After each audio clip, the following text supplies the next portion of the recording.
Alright, Eonin here, and welcome back to Eonin's Edge for my review of the Spartan knives Astor and carbon fiber. This is a Les George designed knife. There we go. Les George design. Let's jump in with basic specs. As always, we have a Carpenter Steel's CTS XHP drop point blade with a high flat grind on it. It's got a nice front swedge on it, which I really dig. Really makes the knife look nice up front. Makes for a good piercing knife too. It's riding on G10 with carbon fiber overlay scales. We have a half stainless steel liner lock. I'll talk a little bit more about that later. We've got a reversible deep carry stainless clip and all stainless hardware on the knife.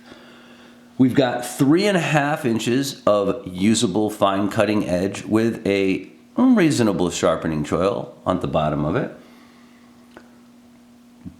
We've got a scale length of 4 3/4 inches, a tip to tail length of 8 1/4 inches, and a weight of 5.15 ounces. So it's got a little weight to it, but not super heavy for a knife this size.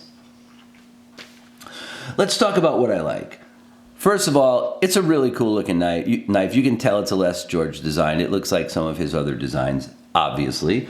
But this is primarily meant to be a work knife. It's primarily meant to be a knife that you can take out of your pocket and do some real cutting with, which I really did. It's rugged and beefy for its size, which I also like.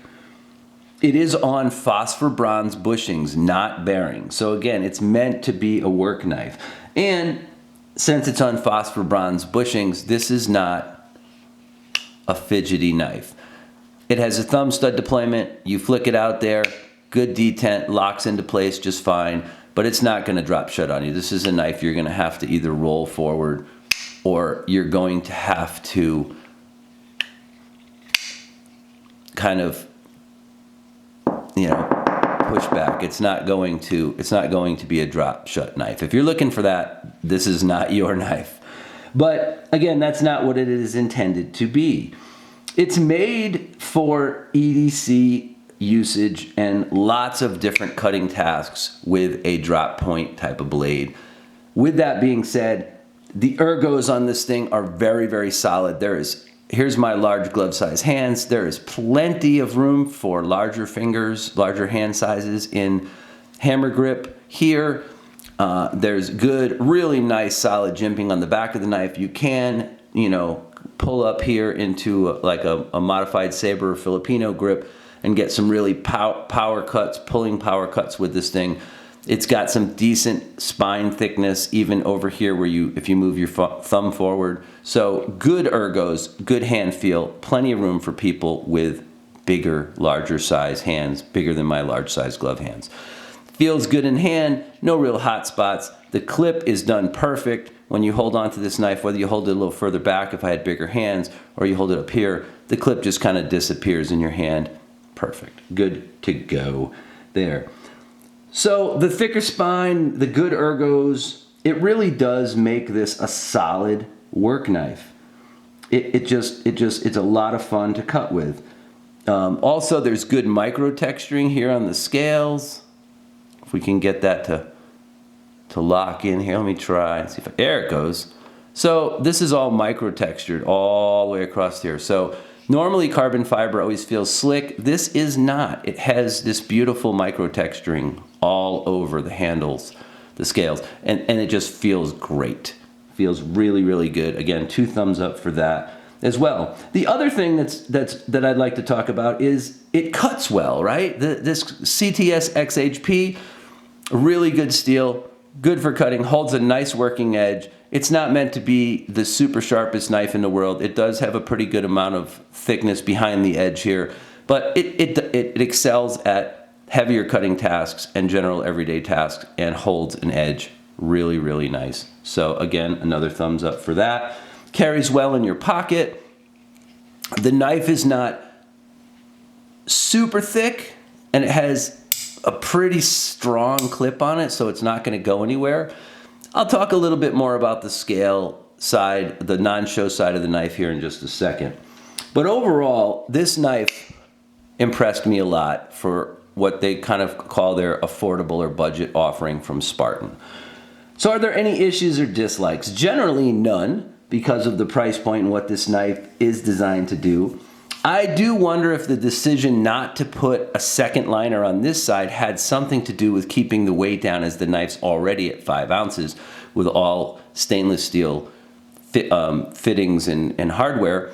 And that's probably what happened. The knife does not in any way, shape, or form feel inadequate. It feels beefy and solid in your hand. There's no blade play here whatsoever, not an ounce of movement.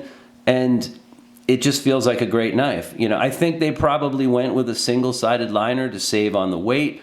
It doesn't detract from the durability of the knife as far as I can tell.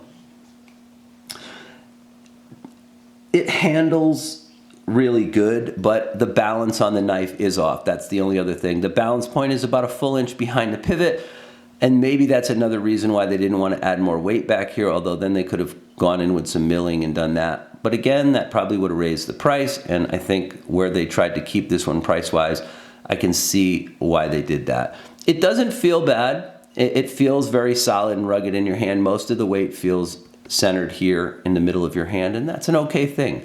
I'd prefer it would be a little more balanced, but again, you can't have everything with every knife. So let's do a quick size comp for you guys. So here's our Astor, and here is a Dam Designs Hades.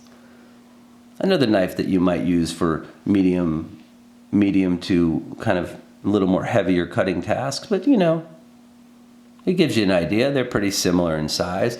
And then here's one I think really fits into this category well. This is another knife that is considered a worker, and this is the Hogue EX03 in CPM 154. We put these pivot to pivot, and look what you got. You got two knives that are really similar. This has Hogue's kind of ABS plastic on bushings. It's a button lock, but you know, similar steels, similar size, and they do feel very, you know, similar hand. This one obviously feels more rugged and beefy. This one, because of the textured plastic, feels a little bit more blade heavy, but it is actually better balanced. But there's two knives in the same category that you can kind of see what you're getting. The Hogue is a little more money than the Spartan, but Hogue obviously has a reputation for building really great knives. And I think that that's definitely the case. But if you're looking for something in that same category and Hogue is not your thing, this Spartan Astor CF could be the ticket for you. It is a value lineup knife. Their value line includes this and the Spartan Talos at around $125 to $135. This is quite a bit of knife for that price, and it's a Les George design, and the design really shines through and shows you how well made and how well crafted his knife designs are. I will be adding a Talos to the lineup of these Spartan knives as well in the very near future. Based on the build quality and the performance of this knife, I think I will really enjoy that a lot. There you go, folks. That is the Spartan Astor in carbon fiber and CTS XHP steel. Check it out if you're interested. Thanks for watching as always, and everyone please stay sharp.